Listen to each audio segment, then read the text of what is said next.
What's up, y'all? Welcome back to another video, and today we have some Lions news, and we're also going to be looking at the third best player currently on the Lions roster. So let's get it started.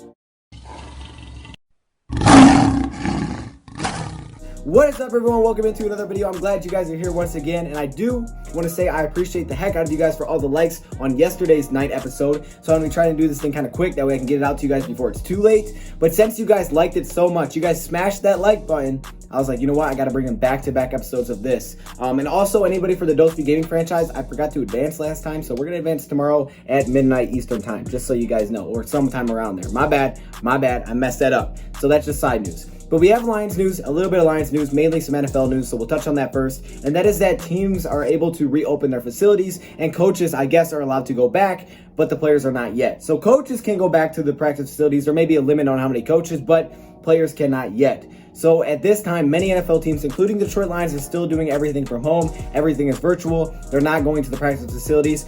It doesn't seem like much of a benefit for a coach to go to a practice facility if the players can't be there, because it's still going to be virtual.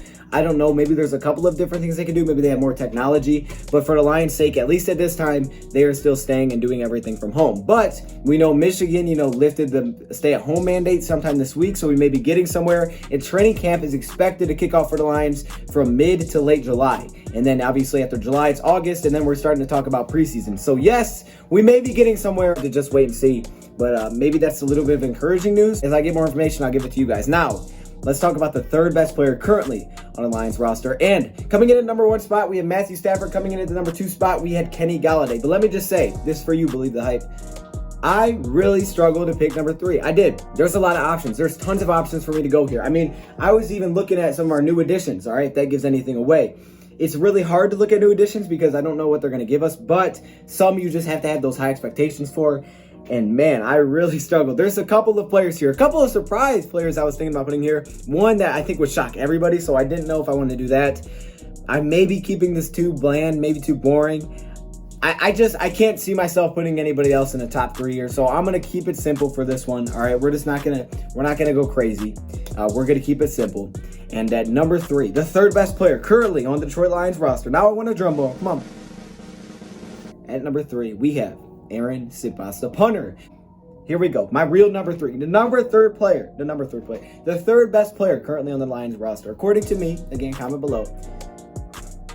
Is Trey Flowers. Trey Flowers comes in at number 3, man. There was literally no one else I could put here. I really thought about some other players, but I would feel really terrible not putting him in the top 3. We've had 2 offensive players, 2 offensive beasts, and this $90 million man comes in at number 3. Now, last season, only 7 sacks, maybe not exactly what people were expecting. They may have been expecting a little bit more. He's never had double-digit sacks.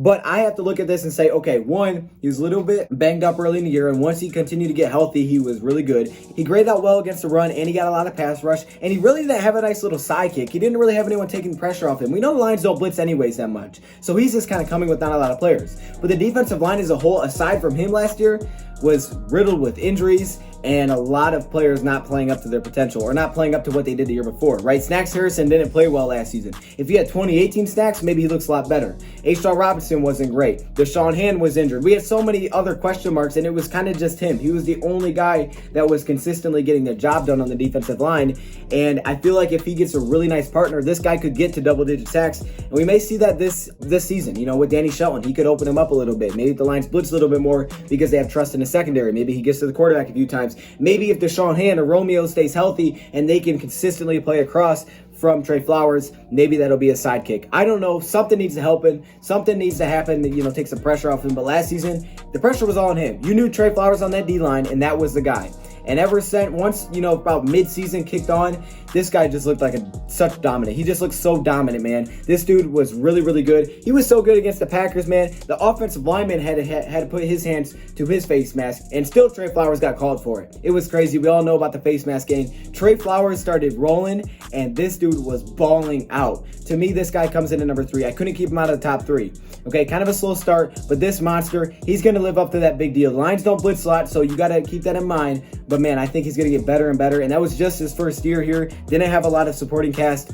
I think next year he's going to get 10 sacks next season. But for me, Trey Flowers has to come in at number 3, man. This big money man is going to continue to live up to the hype, man. I'm telling you, this guy's going to be a monster. He's a beast. And he comes in at number 3. But expect a surprise at number 4. I'm just going to say that now. So if you guys did enjoy this episode, make sure you let me know in the comments below. And be excited for the next episode or next installment of ranking every Lions player. So here we go. I'll see you guys in the next video. Thank you for watching. And I'm out.